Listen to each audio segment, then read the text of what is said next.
சற்றுமுன் வெளியான தகவல் 45,000 வருமானம் தரும் ஒரு அசத்தலான போஸ்ட் ஆஃபீஸ் திட்டம். மறக்காம நீங்க லைக் பண்ணிக்கோங்க, சப்ஸ்கிரைப் பண்ணிக்கோங்க. பலரும் முதலீடு செய்ய நல்ல ஒரு திட்டங்களை தேடி வருகின்றனர்.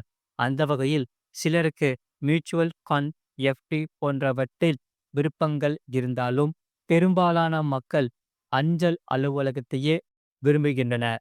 காரணம், சந்தை அபாயங்கள் இல்லாத பாதுகாப்பான மற்றும் உத்தரவாதமான வருமானம் தரும் முதலீடு திட்டமாக அஞ்சல் அலுவலக சேமிப்பு திட்டங்கள் உள்ளது.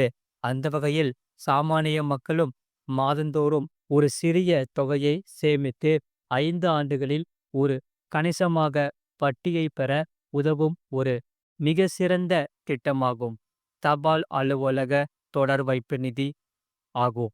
இந்த திட்டத்தில் மாதம் 4,000 முதலீடு செய்வதன் மூலம் 5 ஆண்டுகளில் வட்டியாக மட்டும் சுமார் 45,459 வரை பெற முடியும். முழு வீடியோ லிங்க் கீழே இருக்கு. அதை கிளிக் பண்ணி பாருங்க. மறக்காம லைக் பண்ணிக்கோங்க.